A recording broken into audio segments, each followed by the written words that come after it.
Hack. I'm Andrea Lampa. I'm the co-host for this session. Before we get started, we are going to go over a couple of housekeeping rules and some etiquette.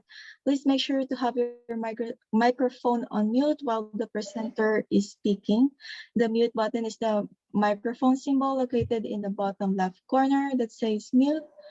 And this is a live participation session. And for those of you who are participating during the discussion segments, we encourage you to please unmute and identify yourself. Discussion works because of your participation.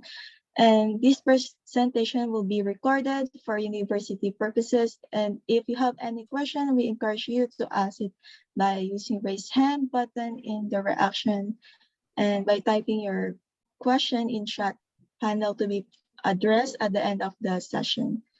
And finally, if you stay until the very end, we encourage you to complete an evaluation of this session, which we will be reviewed by our event committee. The feedback survey should be available when the meeting ends. And I want to thank everyone for joining Career Pivoting and Imposter Syndrome with Kevin Acosta. Welcome, and you now have the floor. Thank you, Andrea. So, still a couple more people trying to get in here. So CSUDH, I understand. I mean, I graduated from CSUDH back in 2020, spring 2020, as a computer technology graduate. So BA gang, stand up. One of the biggest things that I find about CSUDH is that it's not quite like a lot of the traditional schools where it's a lot of people in the 18 to 22 set. Though don't get me wrong, that is a very large chunk of CSUDH demographics, but CSUDH, it kind of sits in this weird little melting pot sort of middle where you get people, a lot of returning students, people who maybe tried college for a little while, decided it wasn't for them, joined the workforce, then after a while decided to come back. And to be honest with you guys, I was one of those people. I went to Long Beach City College for about 6 years, messed around, changed majors 4 times, 5 times. I think it was, I'm trying to remember off the top of my head. I'm 30 now, so it was a while ago, but it would be, it was political science.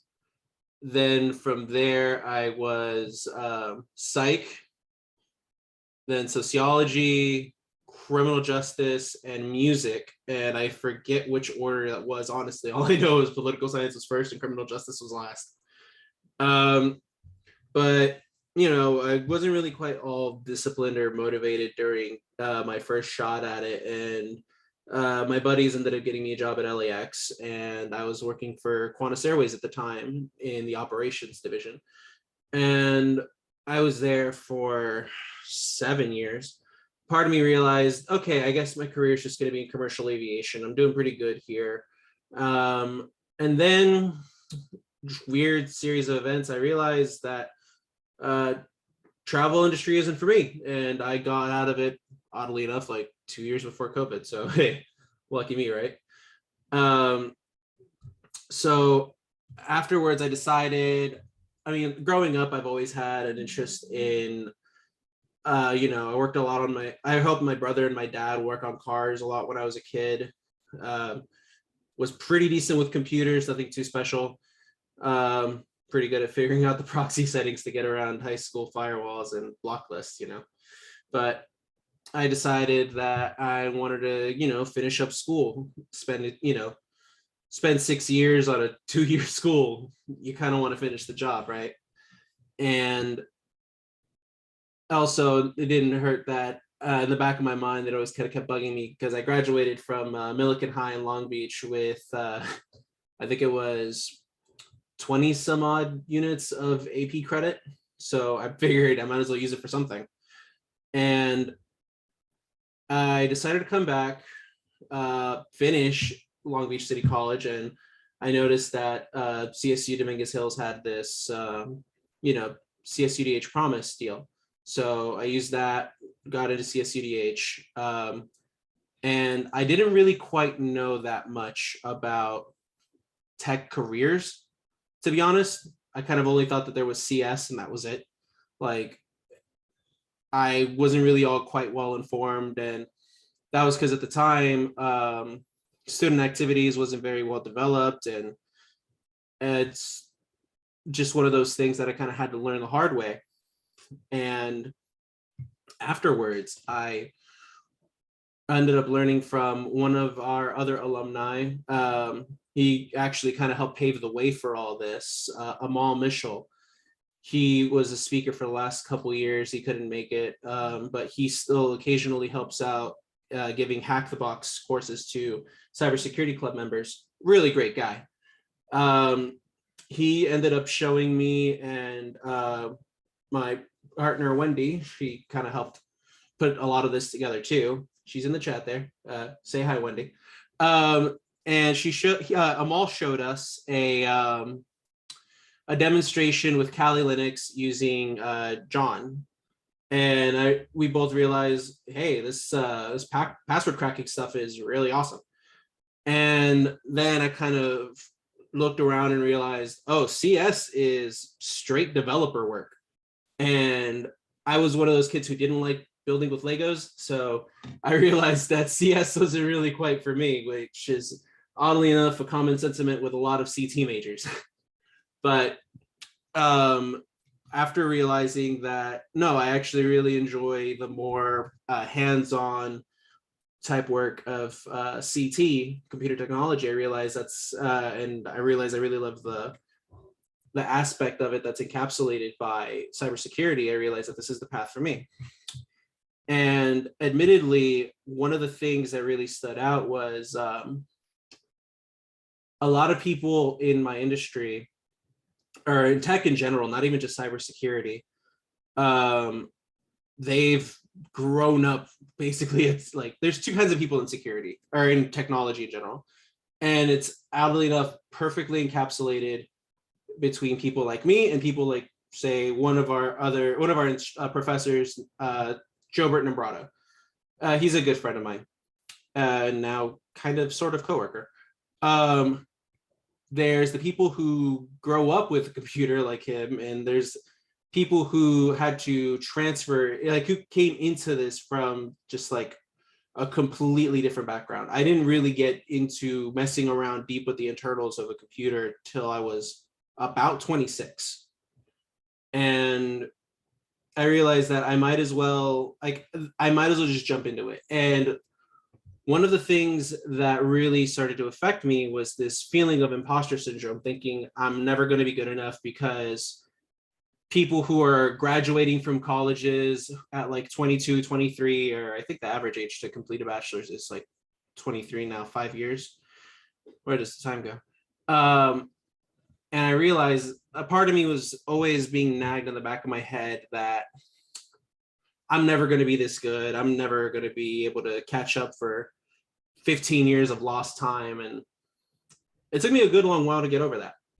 And the thing that helped me get over that feeling, because I'm pretty sure a lot of people here struggle with imposter syndrome, a lot of it is, it comes kind of down to this very, very cheesy cliche, but I mean, there's a reason things are cliches, is that those cliches are true oftentimes. And the cliche I'm about to reference is, don't compare yourself to someone else. The only person to compare yourself is who you were yesterday. And this thing kind of came out and had to be a lesson I had to relearn in my very first internship. It was an internship that I got through STEM Advantage with Leanne's group. I'd like to thank them for helping me out with that. And STEM Advantage, great resource. Definitely definitely a group you should go ahead and look up if you're still in your first couple years of undergrad, or even if you're in fresh transfer. I didn't link up with STEM Advantage until first year I showed up at CSUDH, which was my junior year of college. So definitely never too late.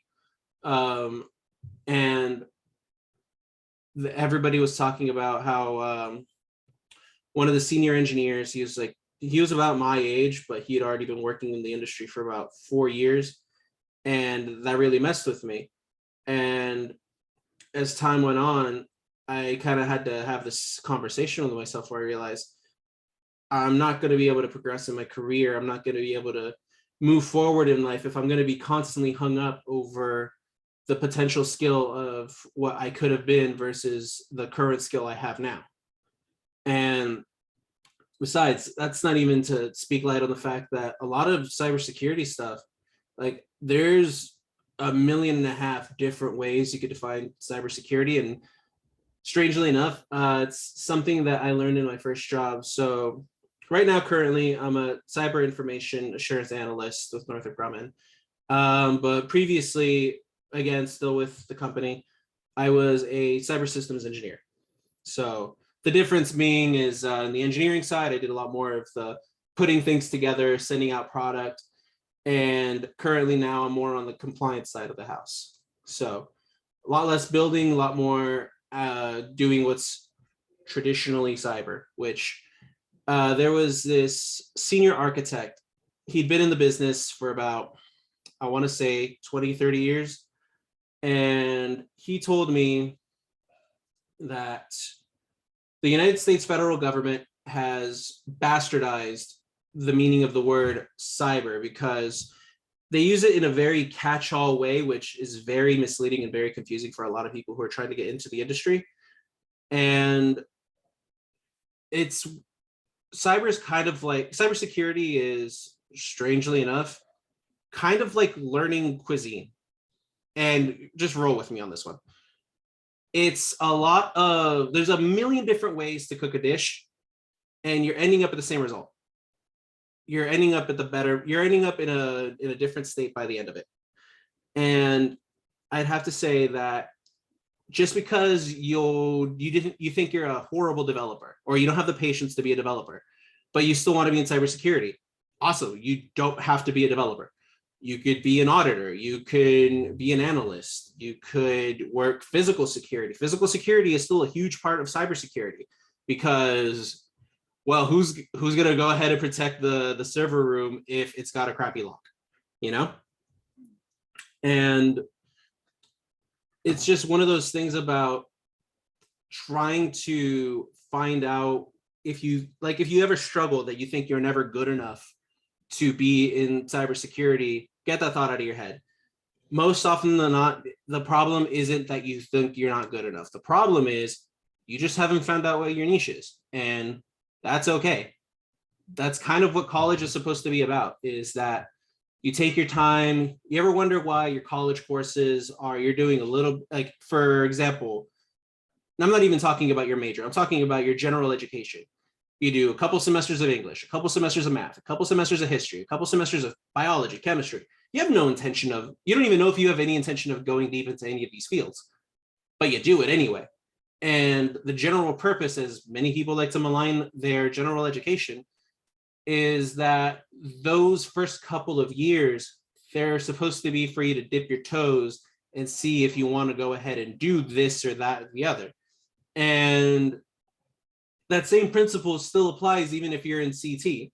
Like, again, just speaking from my own major, is that in CT, you do a little bit of Java, you do a little bit of assembly, a little bit of digital logic, a little bit of C if you feel like doing the elective with Pope or whoever's teaching C. Is you're not responsible for knowing all of those things. When you're in cyber, you have to find your lane, and as long as you're good in that lane, you're coasting, baby. You're good. Now, if you want to go ahead and pivot and change to different specialties, that's all there too. In fact, yeah, I'm not going to lie to you. It is honestly one of the greatest things for your career if you could expand your skill set. But at the same time, don't get overwhelmed trying to learn everything under the sun. Pick something that you really enjoy and just hammer it in, learn it. And if all, like for me, like I said, I work more on the compliance side of the house. I could stick to compliance for the rest of my life if I wanted to. But it's never too late to go ahead and say, hey, I want to be a subject matter expert on Splunk. I want to be a subject matter expert on networking protocols. There's nothing wrong with just saying, I can just do this now. Like, you can totally just start. And you're going to find that, like, there's never a wrong age to do this sort of thing. Quite simply, it's, for lack of a better word, a limiting thought to go ahead and get yourself trapped on this idea that, oh no, somebody's been doing networking for like 15 years.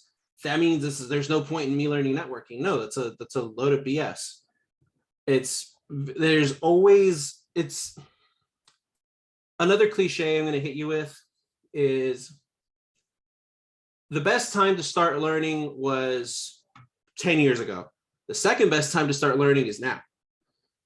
Otherwise, you're just robbing yourself of just the opportunity cost of going into learning what you're good at. There's 1.5 million free tools, open source tools out there. Just go ahead, download a VM, download VMware, download Ubuntu, an Ubuntu image, break it, mess around. I mean, it's a part of the process. The other thing, and again, I know I'm hitting everybody with 1.5 million cliches, but another thing is, and it's one of the things that will carry you into learning any new subject, don't be afraid to look dumb. Quite honestly, it's one of the things that has carried me for the better part of my career is don't be afraid to mess up, because it's going to happen. Nobody's perfect from the jump. And once you start stacking these sort of truisms in your head, it's oddly enough kind of like technology in a different sense, where every problem has a solution. You just haven't found the right tool yet. And in terms of psychology, for like, say, you're having thoughts of, it's too late, I can't do this anymore. No, you just haven't rationalized the fact that it's perfectly reasonable to make career changes later in life. It's perfectly reasonable to decide to learn new skill sets when you think that it's too late or you've missed the boat. And I mean, quite simply, the only person who's responsible for your success is you, which on the flip side, yeah, the only person responsible for your own failures is you. And if you just tell yourself, I'm not going to let myself fail, that's really all you got to do. There's no real standard on, oh, I got to get up right away. Like, hey, you fall off the horse, takes you a while to get back on the horse, but you get back on. That's all that matters. As long as you get right back up, keep on trying. Now, I want to go ahead and take some questions from the audience, because I want to go ahead and do more of a fireside chat. Let everybody get in their questions. Let everybody just ask like things on career trajectory, things of that nature, or honestly, whatever you feel like. I don't mind, but definitely feel free to ask questions, because I definitely want to go ahead and help give back to CSUDH, since CSUDH is quite honestly the vehicle that I use to ride into my success. Interviews.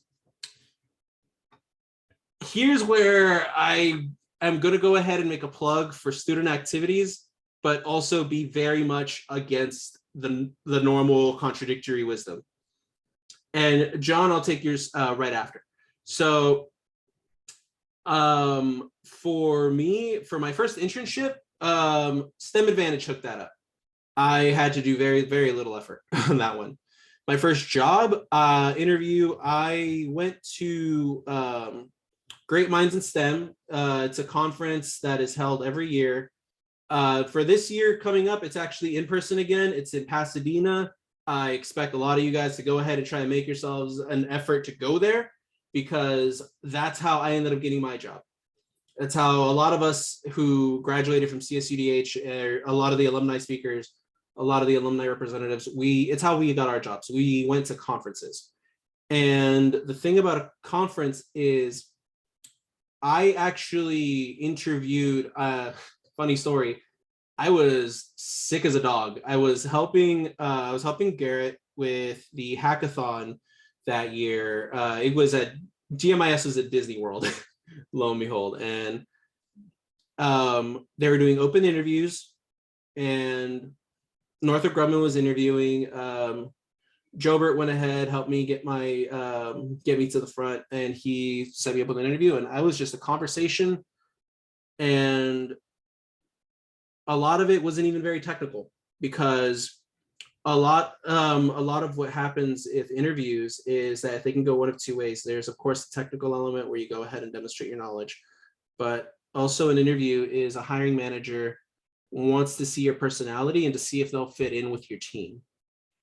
And you always got to work. There's like the soft skills, hard skills, got to work on that. But I did not take the traditional route of doing the 5 rounds of interviews and all that. No, I did not do that, which goes to show that there's more than one route to getting a job, and going to conferences, interviewing there. That's definitely the number one way I would recommend it, because the biggest problem towards getting an interview is getting tripped up by the filters for resumes that they use on those job posting sites. I know that they're a pain. So I would definitely recommend anything you could do to try and eliminate the middle robot. And an easy way to go ahead and get yourself to conferences, aside from looking around, searching for technology conferences, if you're still an undergrad, go ahead and get yourself involved with student activities. Cybersecurity Club, CAUSE. I was the vice president of the Cybersecurity Club, and I was the president of CAUSE, the Computing Alliance of Hispanic Serving Institutions. And that gave me a lot of exposure to go ahead and go to events and talk to people who were in positions to hire for technology type of roles. And the thing about conferences like Great Minds in STEM is industry knows that this is where a large amount of talent is going to be concentrated. So they make it a point to go ahead and send hiring managers, HR representatives, contracts people. And it's definitely the way to go that I would recommend to getting yourself a job, because I had a job. I went from not having a job to having a job offer letter in my hands in 45 minutes while suffering with a very mild flu, which for some reason for me felt like I got hit like a truck. But definitely I would recommend going to conferences, putting yourself in positions where there's going to be a lot of hiring managers that are going to be there to go ahead and just interview you, because I get it, hiring robots suck. Trying to deal with hiring websites, it's a pain. And conferences are definitely the number one way to go. If to go ahead and put some names out there, Great Minds in STEM is one of them. ShellCon, I think they're doing another event this year. Scale. So ShellCon is it's a cybersecurity conference hosted in San Pedro. They're hosted every year. Scale, the Southern California Linux Expo, that's another event I definitely recommend, because it's very industry focused. They're always looking for new talent at those kinds of places. And all right, John, I'll take your question next. Hey Kevin, how's it going? Going pretty good, man. How can I help you? What's your question, buddy? So my question was, I actually got into the computer field by a contracting agency, and they only gave me 6 months with the organization. I just want to say that I do feel imposter syndrome, because even though as a contractor, like I'm working with guys who are like almost like 2 tiers ahead of me, and trying to get up to that status. Therefore, like I don't feel like this organization kind of wants me to be there. Do you ever had a similar situation? I'm not sure you had a contract, but like I'm not sure if that was the way you were presented. So a good question. I've dealt with a lot of contractors. I've actually had some contractors on my team, so I know exactly how it feels. Like I was not the contractor myself, but he was a good friend of mine. And the thing that he always told me is that contractors have to deal with like being on the short end of the stick very often because you're not attached to the company, so you don't share in the same company identity. And a lot of people tend to look down on contractors because, oh, you're disposable, we can get like we can just find another one of you. And I get it, those are some very toxic situations, but at the same time, if you're a contractor, I would say use that opportunity to, you're already in the door. I mean, quite literally, you're working with them. So I would go ahead and use that sort of, use that to your advantage because you're already dealing with hiring managers and a lot of contractors. It's actually a very viable way to go ahead and convert to the company that you're subcontracting out to. So don't worry about feeling that you're not like one of the real engineers because you're a subcontractor, that you're technically working for another company. In fact, use that to your advantage because you're kind of like you're doing some insider trading. You got some knowledge that people that are externally might not even have, and you find yourself in a very good position. It's just maybe you haven't seen it yet. So I'd say take advantage if it's a company that you feel like you want to convert to being a prince, like an actual employee of that company. Take advantage of the fact that you already know the layout of the field and talk to your functional manager. See if maybe there's opportunities to convert. Go ahead and show your value. I mean, you're already doing the job. I say go ahead and use that inside knowledge and work that to converting and just start those conversations because the worst they could say is no, your contract runs out, you work somewhere else. At the very least, you got the experience. Does that kind of answer your question, John?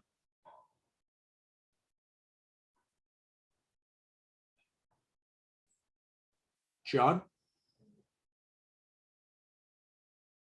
I think the little gray box means he disconnected or something. Julian, Benton Navarrete.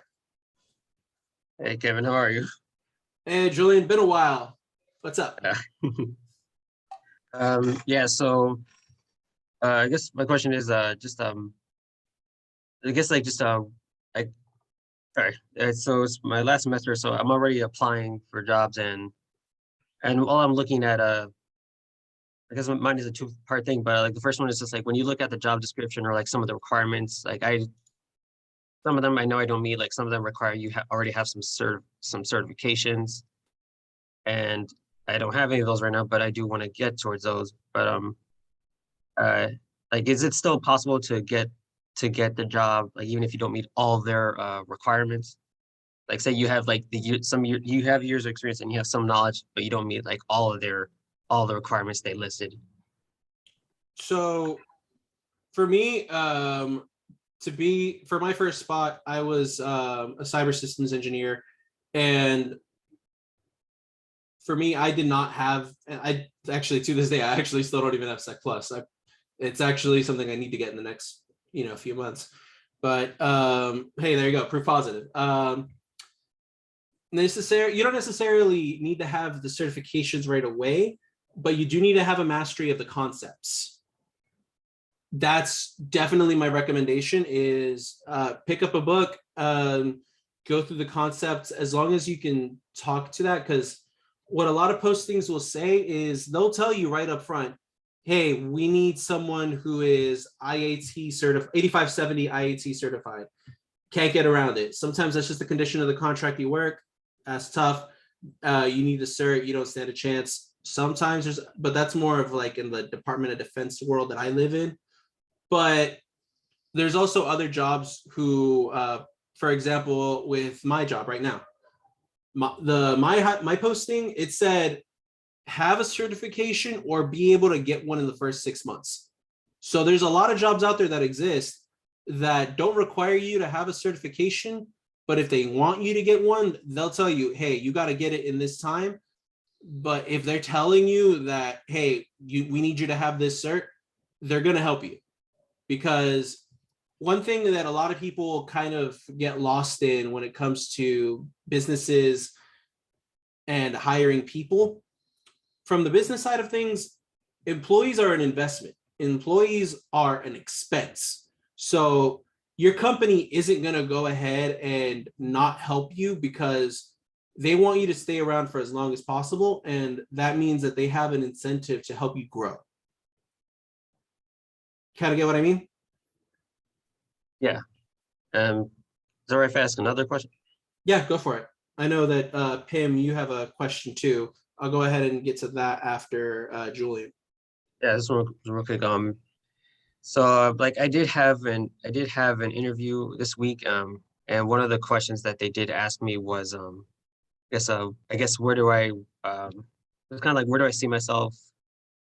Like what is my career path? Like what field in IT do I want to go towards? And like I didn't say I don't know, but I've always been more one of those person that like to be more hands-on. And I know there's still like I should have an idea, but at the same time, I still want to see what other options are there, because it's not just like it's not like a one-way path. That can or different um fields. So what would you suggest or have any advice for that? So you got hit with the old what's your 5-year plan question. That's a very common one you see in a lot of interviews. Yeah. Well, to be honest with you, I'd say if you want like a practical answer as to what, I would say just explain to them what your current passion is and have some specifics. So there's this thing called SMART goals, and I'm pretty sure you've had plenty of other places where you've heard that acronym before, and if not, well, in the business world, you're going to hear it a lot. SMART, if I remember correctly, is specific, measurable. The A, I want to say, is actionable. I might be wrong. Don't quote me on that one. Reasonable and timed. Or no, measurable and timed. So go ahead and plan goals that are in that sort of framework, and that will give you a very definite answer. Because the thing is that when you get asked the what's my 5-year plan, what your interviewer isn't so much, they're not exactly trying to know, okay, this guy's trying to learn this thing in the next 5 years and that's not where we want him to go. No, that's not what they're trying to figure out at all. What they're trying to figure out is, do you know what you're about? Are you someone who can make decisions? Because it doesn't matter where on the totem pole you stand, because as a part of your job functions, you're going to have to make decisions. And it's honestly, it's a skill that you're going to need to have. And they want to know that you in your head have decided something for yourself. Because everybody knows that, hey, things change. Sometimes you pick up a different interest. Say, like, hell, me, example. I was originally going to go deep into development, and I realized that wasn't for me. And I pivoted. And it's perfectly reasonable to pivot. And what they really want to know is, do you have a passion about something, and can you talk about it? And can you give some reasonable milestones for yourself? Essentially, that you've had that conversation with yourself. And if you know it's something you're truly passionate about, you're going to be able to talk about it. It really is one of those things that you have to just be honest with yourself of, this is the thing that I like. I could talk about it forever, and I want to spend the next 5 years learning about this, maybe change over to this because it's a satellite thing that is right next to it. Like, for example, I'm going to give you a bit of a weird one, but hey, I want to go ahead and learn network engineering, and maybe a few years down the line get into hardware hacking, and because those are tangentially related, because hardware network devices. And the fact that your interviewer wants to hear that you have an answer, that's the part that matters. Does that kind of make sense, Julian? Yeah. It's like they don't want to hear you say I don't know. They want to know at least have an idea, or of what you would be interested in, right? Yes, that's exactly it. All right, Pim. Thank you. No problem there, buddy. So Pim, when you decided to change careers, how did you choose cybersecurity over any other field in technology? So kind of just to go back to what I mentioned earlier, after being in CS, straight CS, where it's all development all the time, I realized that wasn't for me, and I started looking around to see what other kind of applications for technology there are, and there's a technology to angle to quite literally almost anything and everything in the modern world. And what drew me to cybersecurity was, like I said, that demonstration that Amal showed me about using John to go ahead and as a password cracking tool. For me, I love the idea of breaking things. I love seeing where weaknesses are. I love just being analytical, because it's kind of like a puzzle. I mean, I guess I picked, and this is going to sound very, very strange again, I'm just filled with these. To me, I enjoy cybersecurity for the same reason I enjoy Wordle.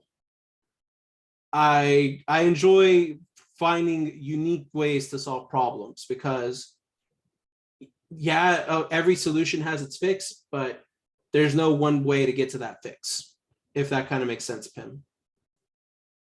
And Jesus, thank you for filling in for that catch on the SMART goals. But yeah, no problem, Pim. Anybody else? We've still got about another 8 minutes. I mean, we could talk. I could pretty much talk anything that isn't specific technology. It's one of those, perks of my job is that, unfortunately, a lot of the things that you work on, you can't necessarily talk about in depth. But I can definitely talk career stuff. Kevin, let's talk about career soon. Sorry, who was that? John again? Yeah. Okay.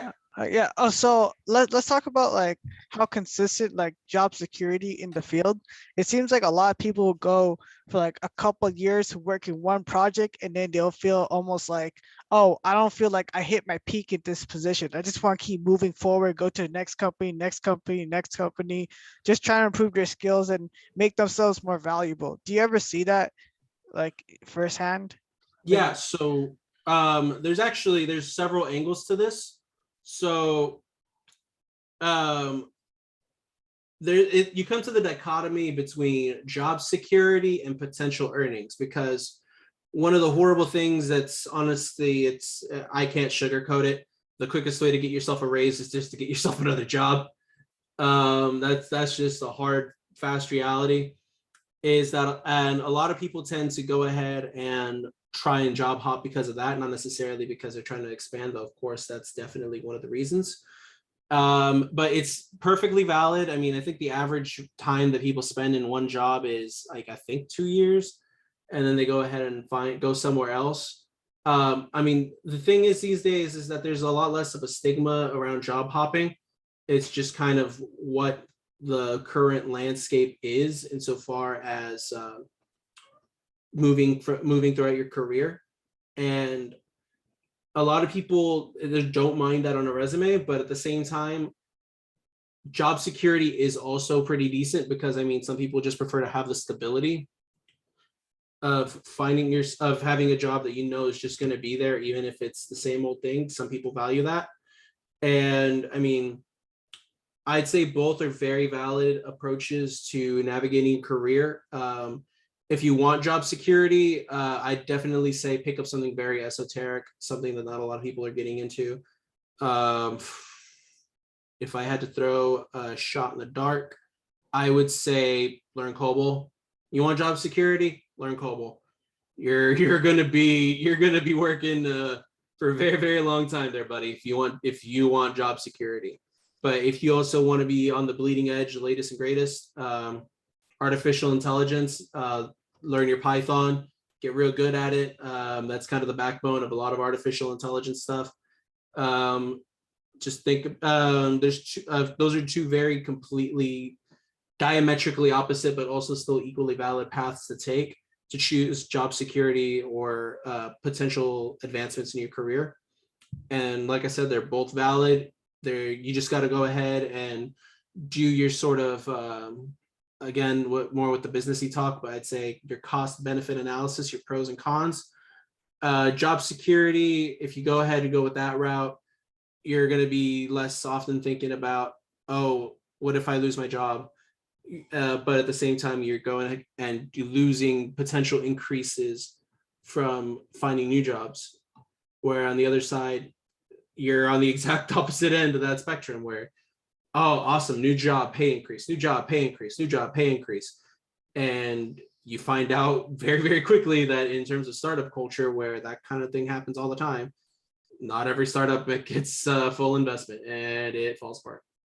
So it really depends on essentially how much risk you're willing to tolerate if when it comes to choosing whether or not you want to pick one side or the other of that spectrum. Thank you. All right. All right. Anybody else?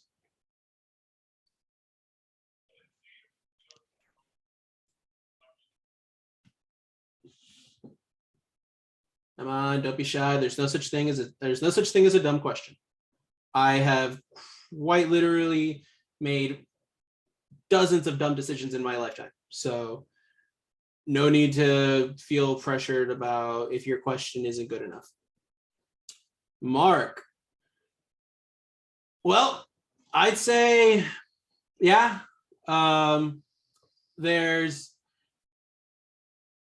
I work with not only the security team, but I also am attached to the sysadmin team as the security liaison. So you run into a lot of sysadmins who, one of the downsides is that about being a sysadmin is that you kind of have to be a generalist and you have to know a ton of things. But you realize that it's kind of like that old, that kind of old vibe that everybody feels, that everybody's just kind of like, however often you feel that you don't quite have it all together, most of the rest of the world is like that way too. So I would definitely say, however uncertain you feel about yourself, it's very likely that a lot of other people around you feel exactly the same way. And also remember is that you're working on a team, and this might admittedly be a very self-interested way of looking at it, but a lot of evaluations which determine raises at the end of the year for a lot of companies don't only reflect individual performance, but also team performance. So everybody is definitely incentivized to make sure everybody is working up to par. So that means they're motivated to make sure that you get it. So you always have your team to lean back on and make sure you can ask for help, because it's a lot harder to replace someone than it is to just teach them how to do the job right. And sometimes you just need to be taught how to do the job. And to be honest, even in tech, I had to learn how to use certain specific tools that there is no way I would have ever thought to look up when I was an undergrad. And I mean, it's just like working retail or food service. You still have to be taught how to use the point of sale system. Even if you go to a different job, they still have to teach you how to do the job. And sometimes when you don't feel good enough, you remember everybody else had to be taught. So there's nothing wrong with realizing, oh yeah, I'm not that great, but that's fine. I'll learn. I'll get there. Because yeah, I definitely had those moments like, what the hell am I supposed to do with this file? What do I do with it? And then you realize, oh, I just don't know what application I used to open it. Oh, okay. I figured out it's this one. All right, cool. You learn. And that's honestly the easiest way to try and help get over your imposter syndrome is just, even for a moment, you think to yourself, what's giving me this imposter syndrome? Why don't I feel good enough? I feel like I'm lacking in this area of knowledge, well, then let's learn. Start looking into it. Because, I mean, that's easily the way you go ahead and get over that, is just remind yourself that you're getting better one day at a time.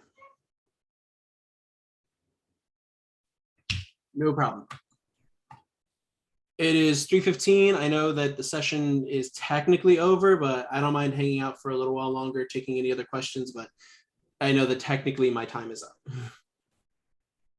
So if anybody wants to go ahead and stick around, stick around. If you guys got to go ahead and go. But if you want to go ahead and reach me, I'm going to go ahead and I'm going to put my LinkedIn down here in the chat. I just need a moment to find it. Boop, boop, boop. LinkedIn is there. And if you want to email me, I also am going to go ahead and put my email down here as well. So if anybody ever has any questions, go ahead and feel free to reach out. Definitely. I'm going to go ahead and stick around. If anybody has any questions, go ahead and ask. Yeah, I have one question. Yeah. This might be a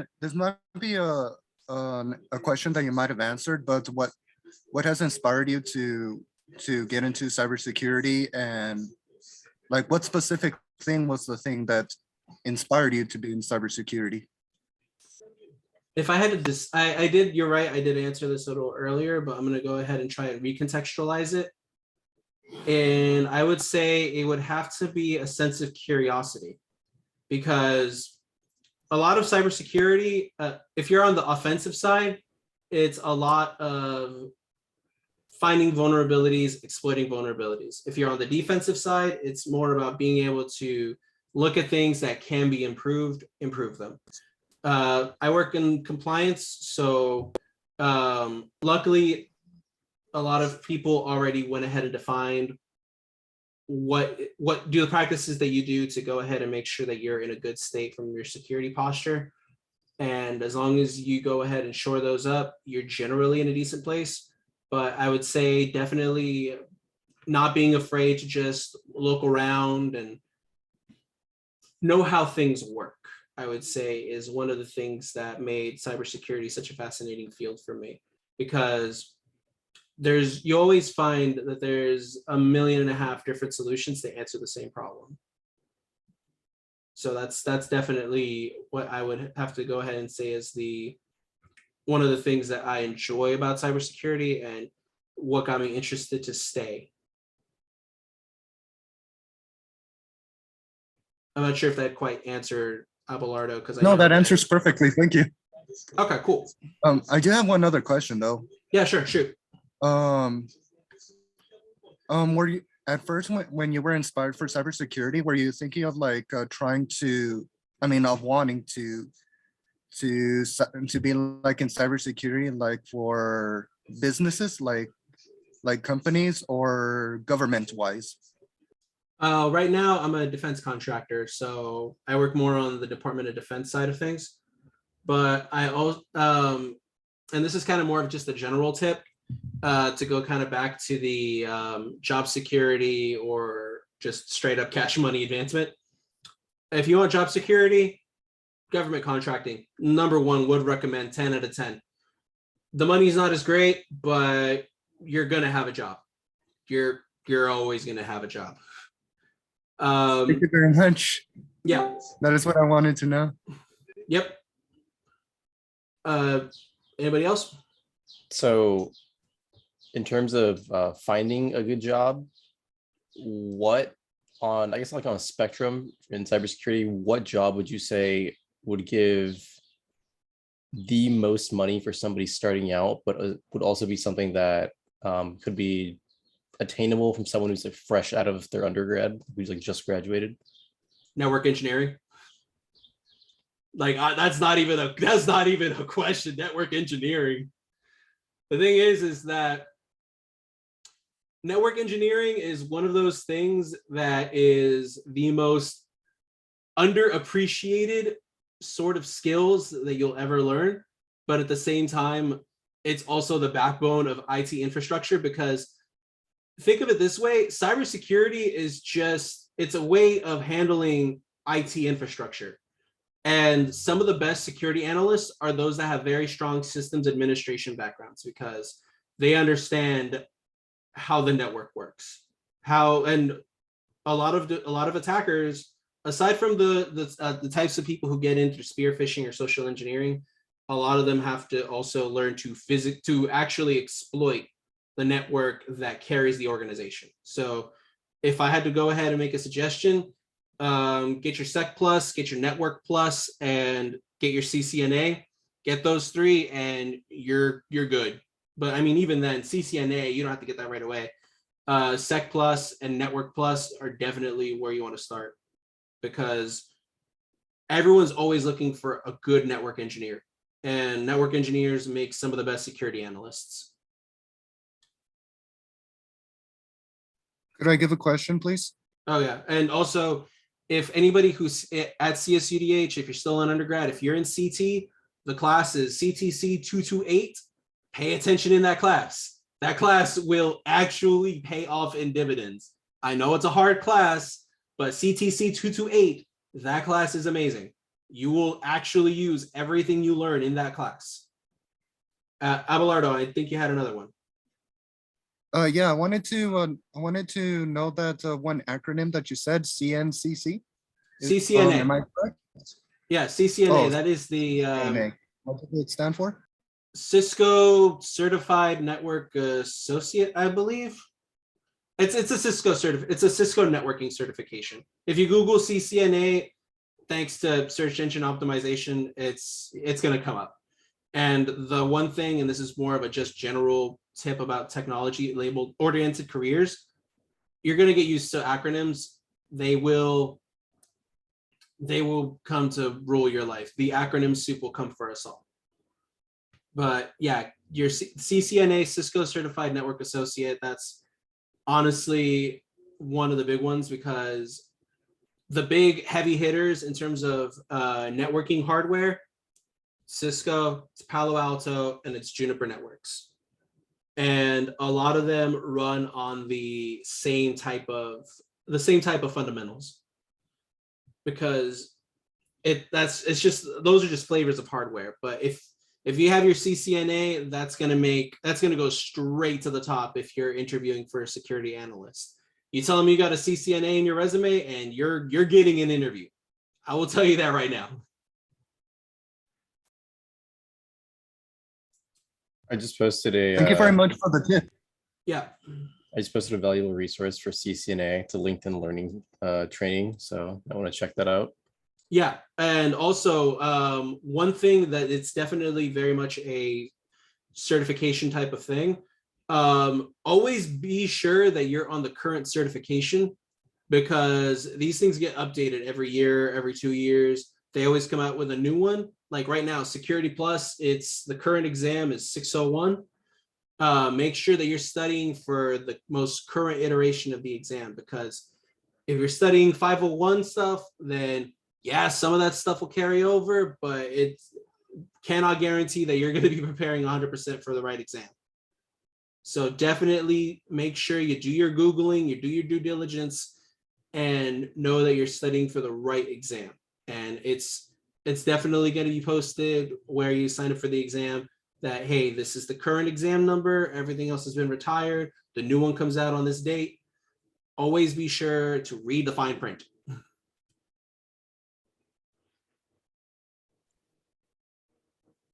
So, Hey Kevin, yeah, John. how often do you convince your employer to get you some cert training? Is it like almost like a, like as long as like, oh, I'm lacking in this, hey, can I get this training real quick? Yeah, If once I there's a get need it, for it, yeah. there's a need for it. Okay. As long as there's a need for it and it's relevant to your job, yeah, I can get it.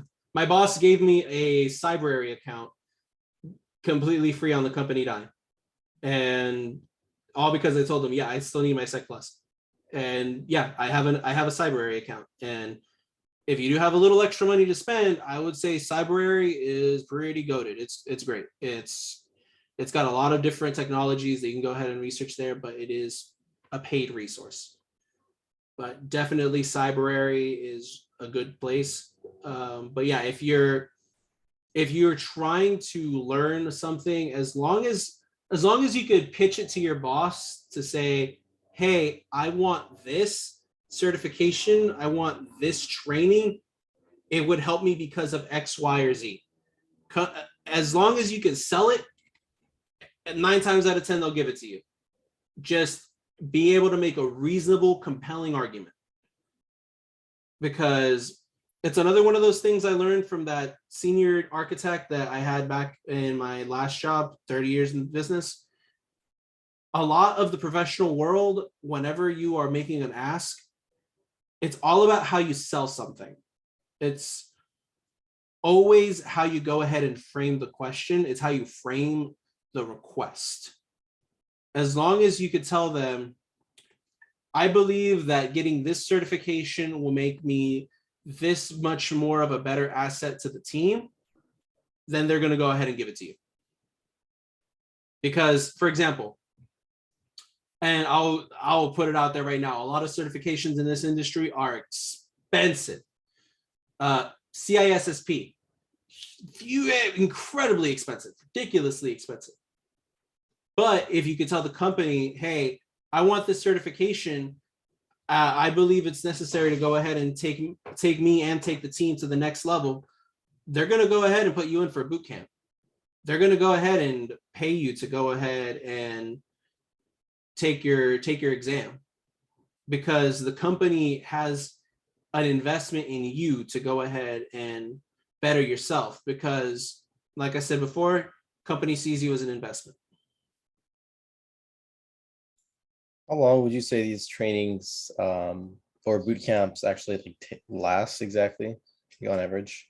Depends, honestly, on the level of how intense the boot camp is meant to be. Like for Security Plus, we have a 5-day boot camp, but the thing is that I would say that it would be one of those boot camps where I would do a lot of prep work beforehand and then take the boot camp. I would say treat the boot camp as a way to see what you already know and what you don't know.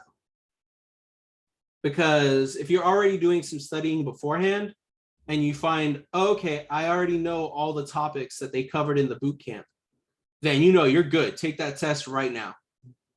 But if you realize that you see some topics in the boot camp come up and you're like, I don't feel all too good about this, that's where you know, okay, I got to study this. Because the boot camp is essentially them going through everything that's going to be on that test at lightning speed. Because they can maybe answer a few questions then and there, but they're not going to be able to say, and I know everything comes back to networking. They go ahead and mention address resolution protocol or DNS, and you're like, my DNS is a little rusty, it's a little bad. I'm really bad on the mechanics of how DNS works. They're not going to go ahead and have the time to explain to you how DNS works, but you know, okay, I'm going to write this down and I'm going to come back to it and study it later, if that kind of makes sense. That actually happened to me on an interview. Yeah. See? So Kevin, one question. yeah. Oh, sorry, did you not finish? No, answering? that was pretty much what I had. Okay. Do you think that you can write cyber wary in the text, because I do Oh. not think I found the correct spelling. I just put it in there. Let me find the actual link.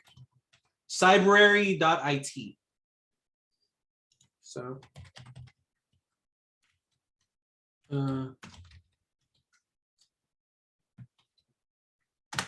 that should be it.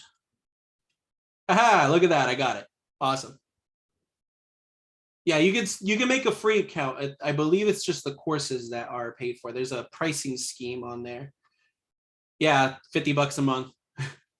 $50 a month and you get all the classes, but I'm gonna be real with y'all. You guys get LinkedIn Learning for free as a part of being CSUDH students. Use that first. Can confirm it's worth it.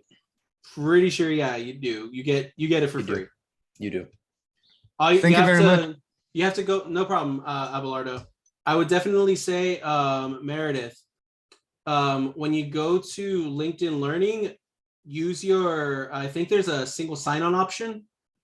But there's also a link to it in your My CSUDH to LinkedIn Learning. You should you have to use your, I believe, your Toro mail. You can sign in with Google and just sign in with your CSUDH email instead. That works because you have to link it either way. Yeah. Definitely LinkedIn Learning is one of those resources because companies pay for LinkedIn Learning. And CSUDH is paying for LinkedIn Learning. So use it and abuse it. Sergio, I just realized you just made it into the chat. What's up, buddy? Happy to have you on board, Kevin. Happy to have you on board. Oh, I see Mark Medina, my coworkers. I'm happy to see all these familiar faces. Julian, Abel.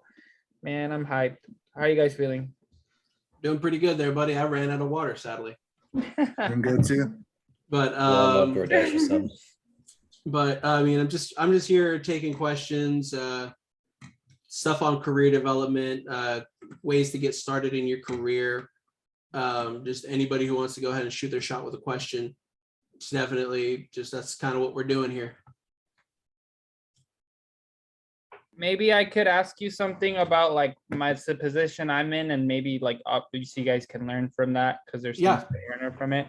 But like I'm in a situation where, you know, I'm like a lot of you guys, I'm graduating this.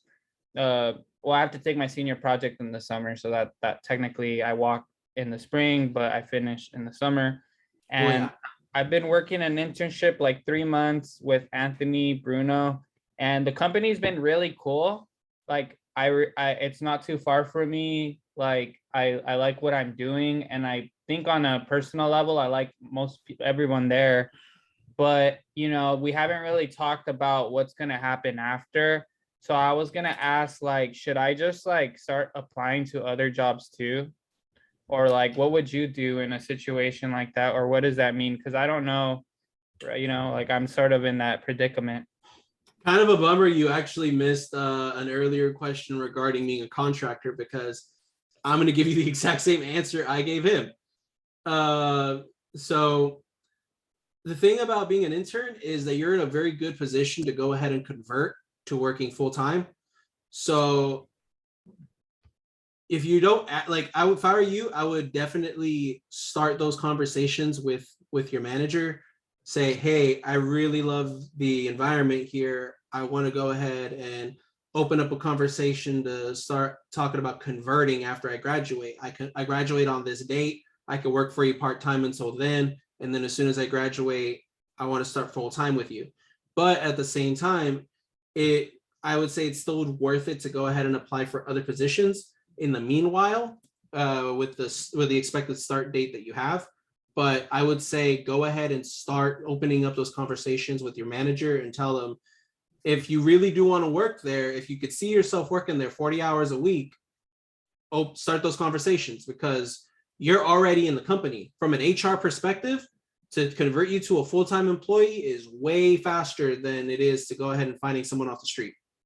So definitely talk to your manager and see what the prospects are on conversion to being full-time, as opposed to your internship just ending and that's just where it ends and you're stuck looking for a job. So that's good that you bring that up.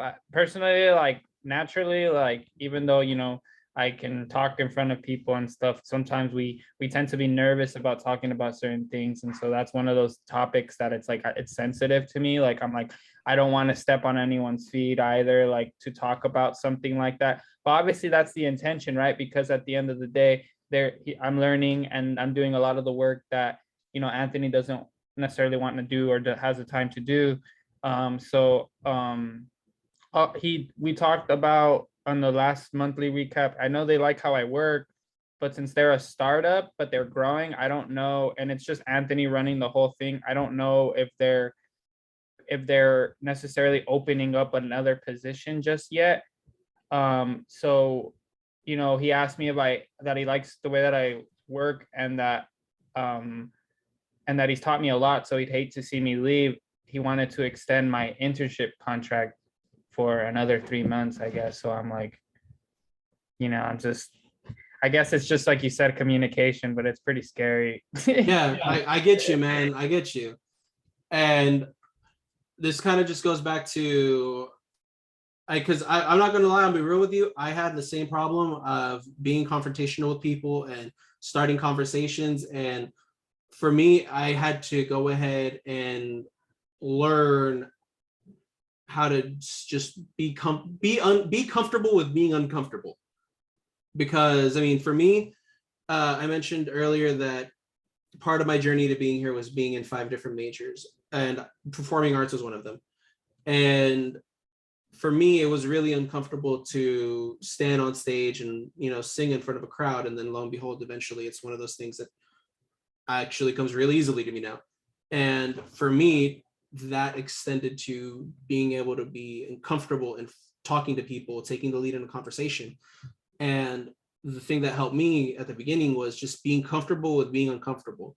And that sometimes means putting yourself in a scary position of, hey, I'm talking to my boss and it's just us and we're approaching a heavy subject. And you just accept it. That's just how it's going to be. And you start that conversation, and you already know the thing that you have going for you in your favor is that you already know that your boss has a good vibe with you. You already know that he already likes how you work. They already like how you work. So ride that good vibe and go ahead and start that conversation. Tell them, hey, I know you're extending my contract. How about we go ahead and see if we can work them over into full-time? I want to stay here. I really like the job. And let's just not make me an intern. Let's just skip the step and go straight to actual full-time employment. It's all about starting that conversation, because they're not going to know unless you ask. Yeah, thank you, Kevin. That's what I needed to hear. That's the real, Thank you. Yeah, no problem. Let me see if I missed anything else. Senior project. Oh, senior project. For anybody who's an undergrad, it's kind of just a casual observation. Actually, 2 observations that are related to senior project. Number 1, Dr. Beheshti, he's the one who runs senior project. Definitely a great resource to kind of point you into general directions for where you want to take your career. And also tip number 2, also related to senior project and Dr. Beheshti, please don't do a Raspberry Pi project. Pick something original. I know that I saw Andrea talking about her senior project. Definitely find something that you enjoy and dive deep into it. Don't just do something you could do in like 6 hours on a Saturday. Because I'm going to be real with y'all. When it comes to senior project, if you spend like a good month or 2 putting something together and then writing like a 20-page paper on it, when it comes to an interview, you could just go off on that subject. And it's meant to be security related if you're in the Homeland Security track. For me, I did an entire project on the Agile Manifesto, project management. And because of that senior project, it was part of why I was able to get my job as a systems engineer. It was part of the reason I was able to do all of the Scrum Master type stuff with my current job. It was while I was doing all the Scrum Master work as a systems engineer. And if you can talk about that senior project, stretch it out, make it into a story, trust me, your employers will think you're way more interesting for it. If you went ahead and put together a Game Boy emulator on a Raspberry Pi that took you like an hour and a half, you're not going to be able to stretch that into a real story, If anybody wants a challenge, you can go put a Game Boy emulator together on a PS3. Then they'll think that that's impressive. Yeah, I mean, be original. That's the greatest thing about senior project. That is the most understated benefit of it, is that you really can do whatever you want with it. The only barrier is, does Dr. Beheshti vibe with it? Does he vibe with it? Awesome. Dive deep into that project. You want to go ahead and I saw someone go ahead and like Leah, for example, Leah's general track, or no, professional track. And she made a website all about her dance instructor. And that ended up teaching her how to put together a website. It took appointments, it showed a schedule. It had a little commerce section for selling merch. And I bet you if you asked her about that website she did for senior project, she could talk to you for at least an hour about it. Oh, Bellin. Okay, so senior project is about choosing a topic that you feel interested in that is related to the coursework that you've taken as a part of your undergraduate degree. So a good rule of thumb, if you want to go ahead and pick a senior project, is there a topic in a class that you took that you really just want to dive in super deep on? If so, just tell Dr. Beheshti, hey, there was this topic that I saw in CSC 121. I know a lot of you might hate Java, but hey, it's an easy reference. If you have this concept in CSC 121, you want to dive super deep, you want to make an application that's completely built on Java, you tell Dr. Beheshti, hey, this is what I want to do. It passes the smell test. He-ho, do it. You got a senior project. Kim Young, see, exactly. That's a dope project right there. pfSense, open source firewall software. Right there, that's incredible. If anything, you could also go on the opposite side and just harden that firewall as hard as possible and demonstrate the principles of network security right there. Let me see. I just got to get caught up on the chat because I haven't been looking at it. So let me see. Game engines, educational games. As long as it's something that took you longer than an hour and a half, I say dive deep. Let me see. Wordle and Python. Go for it. I mean, hey, you have to host it somewhere. It's more than just creating a simple game real quick. You have to host it. That's a huge part of it. That teaches you an entire other aspect of technology. Visual Basic on Doom. That's a little bit risky. I don't know if it'll work, but if you've seen it work and you want to try and replicate it, hey, more power to you. I've seen people do Snake on Visual Basic, and that only took 96 lines of code, so I didn't think that was too difficult. Hey, if you can make it work, I mean, hey, somebody managed to get ray tracing to work on the original Doom, and it just came out like a week ago. Oh, that's right. So, hey, do it. Whatever crazy idea you got in your head, chase it, because senior project really is that type of class. It could either be the worst class you ever took or the best. Because the thing about it is, all Dr. Beheshti's there for you is to just make sure you're doing a project and cheer you on. But at the same time, if he's really vibing with your project, then he'll definitely support you. I mean, he might be able to help you with resources for your project if he's really vibing it that hard. If anybody's got questions about undergrad, since been there, done that, for any of the underclassmen, if they got questions on CSUDH courses that you should definitely pay attention in or stuff like that, definitely answering those questions too. Would you recommend taking CSC 123 at community college? I would say, well, it depends on what your goal is. Okay. Do you want to just graduate and just get it out of the way? Yeah. And sure, take it at a community college because it's less money that you're spending at DH. But at the same time, if you're taking it here at DH, you have the resources that come with it. Like, because a lot of what the SI coaches do is the SI coaches are plugged into exactly what the professors are teaching. So they'll know exactly where you're at in the semester and they'll be able to help you that much better. But if you feel like you can breeze through Java 2 and not need any help for it, and you just want to go ahead and clear that class, sure, take it at a community college. But if you really feel like you're going to struggle with it and you need the extra help and the extra resources, take it at DH. Because SI is there and they're a very underrated resource. Anybody else? Quick question. Yeah. Yeah, so when you started working with Northrop, did you start I guess like right after graduation, or like once you finished school, or did you like Immediately. like take some time off, just to like relax, just like you finally got through school? I told the company, hey, I graduate on this date. And they said, all right, you graduate spring 2020. Does July 2020 work for you? And I told them, works for me. They gave me a couple months essentially to finish up on my business in Southern California, go to Alabama. But at the same time, there's nothing wrong with taking a gap year either. If I had to make a recommendation and you had to take a gap year, just be able to explain the gap in your resume. It's not going to sink you. It's definitely not 100% the worst thing in the world you could do. If you need to take a gap year, take a gap year. But I would say that your company that you want to work for should be flexible with you in terms of your start date.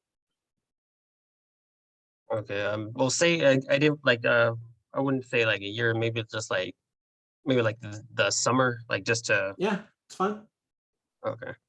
Yeah, if you want to take the summer off, just go ahead and recollect yourself. It's perfectly acceptable to take the summer off.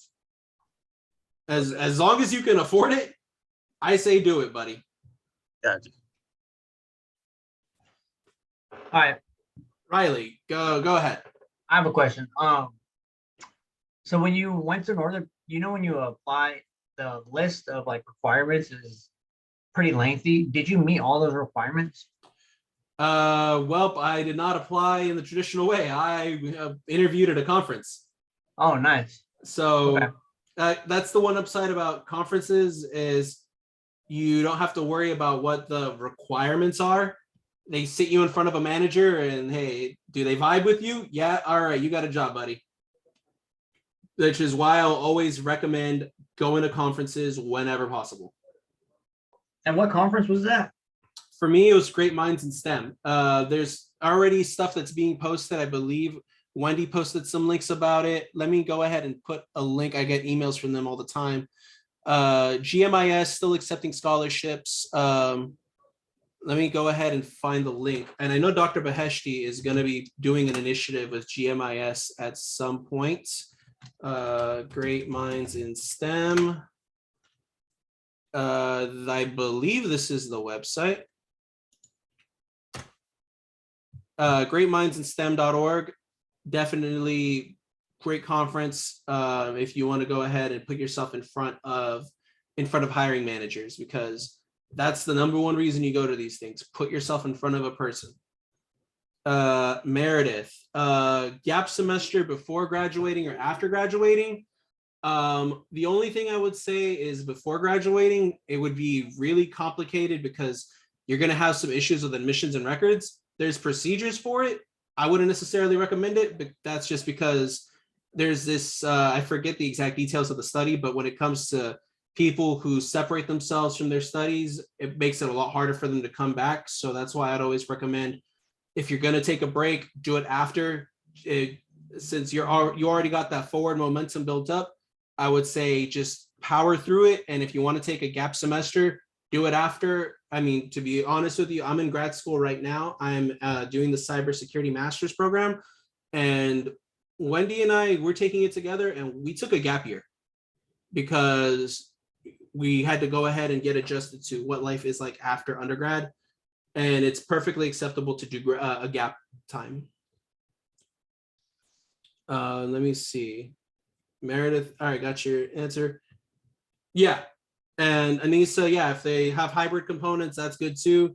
I'm just more of a fan of the in-person, face-to-face sort of arrangement, you know?